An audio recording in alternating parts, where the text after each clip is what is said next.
And looking forward to bringing you action from the Premier League coming right up. It's Southampton versus Manchester United. Well, thanks, Derek, as always. The scene is set, two good teams, a great playing surface and a vibrant atmosphere. It has all the ingredients for a really exciting game. And he's through here. There it is, and just the ideal start.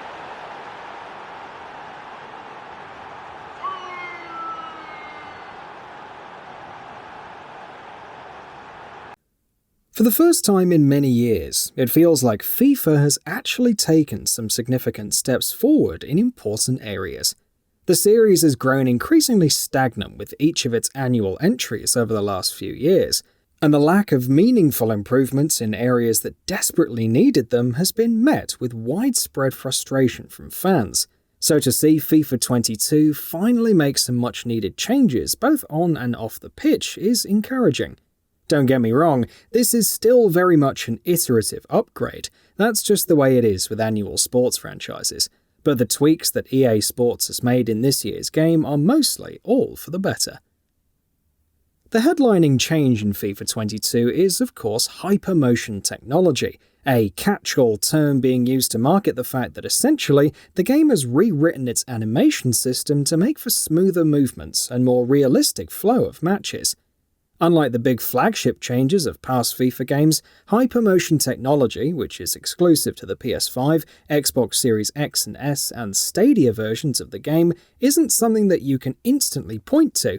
It's not something that becomes immediately apparent, and honestly, if you only ever play FIFA casually, or not at all, it's not even something that you might notice.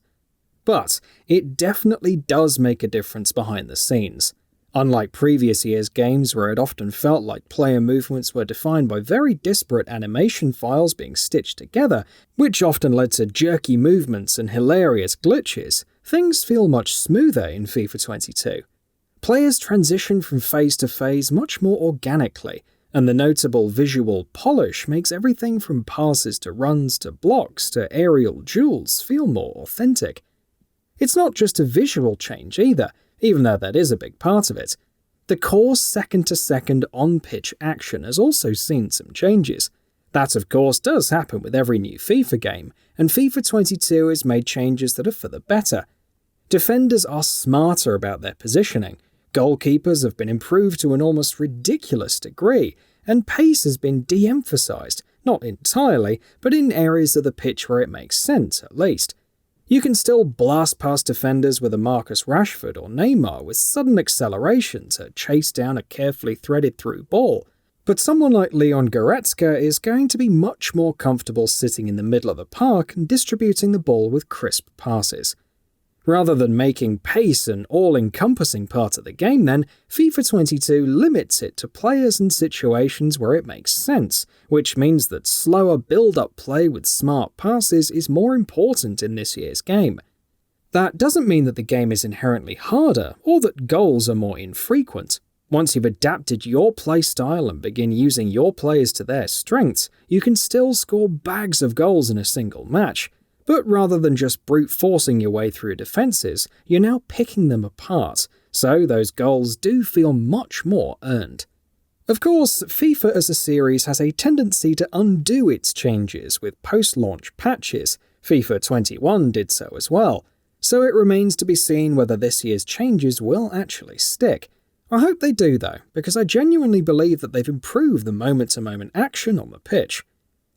FIFA 22 has made some long-overdue improvements off the pitch as well, with career mode seeing some of the most significant ones.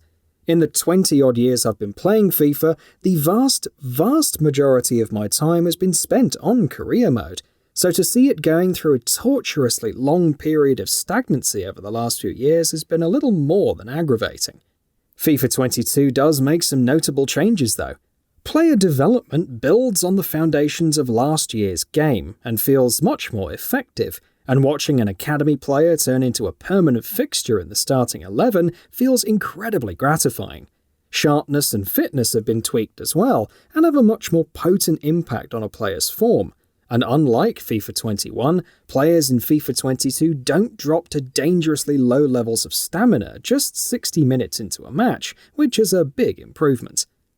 New pre- and post-match cutscenes and goal celebrations add to the atmosphere, while deeper analyses and stats at the end of matches are always fun to pore over.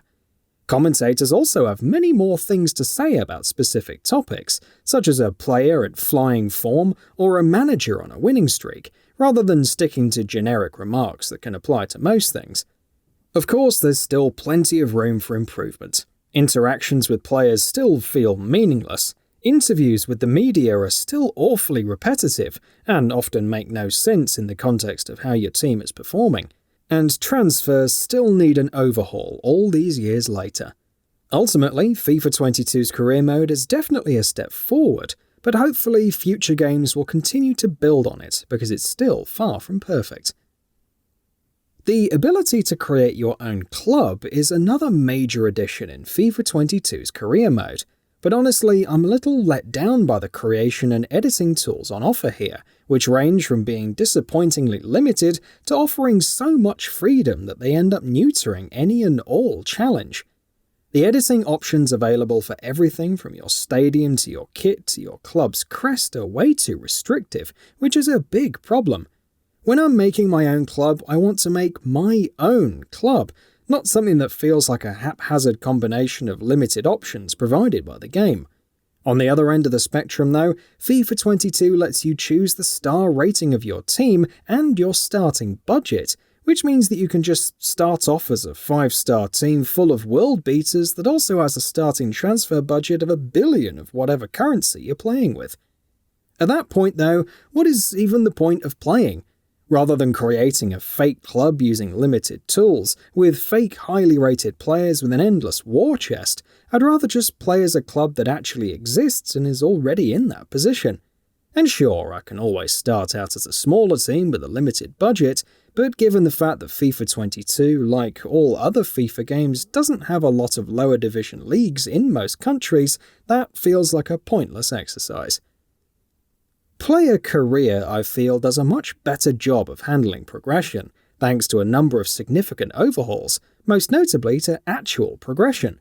You start out as an unknown quantity, who is mostly a bit part player coming off the bench, and by completing individual objectives handed to you in each match and by training well, you increase your manager rating, allowing you to rise through the ranks and cement your spot in the team.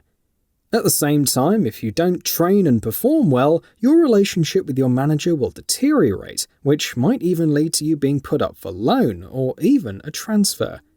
Meanwhile, completing objectives and doing well in training also nets you XP. Leveling up rewards you with skill points, which you use to improve your player's attributes and overall rating, while you also regularly unlock specific perks, of which you can equip 3 at a time.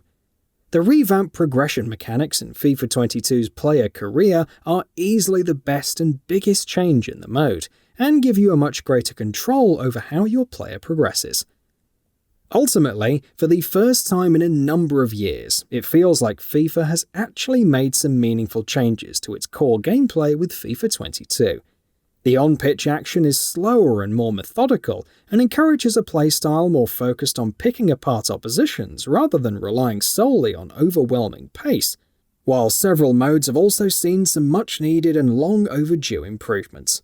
Of course, many improvements still need to be made, and I'm hoping that next year's game will have a much better Creator Club mode, but as things stand right now, FIFA 22 is the best game this series has delivered in a long time. And that brings us to the end of the video. A quick request before we conclude though. We upload new videos every single day, and if you like what we're doing, please consider subscribing. It really helps us out. Also, don't forget to enable all notifications by clicking the bell icon so that you can receive daily video updates. Thanks for watching.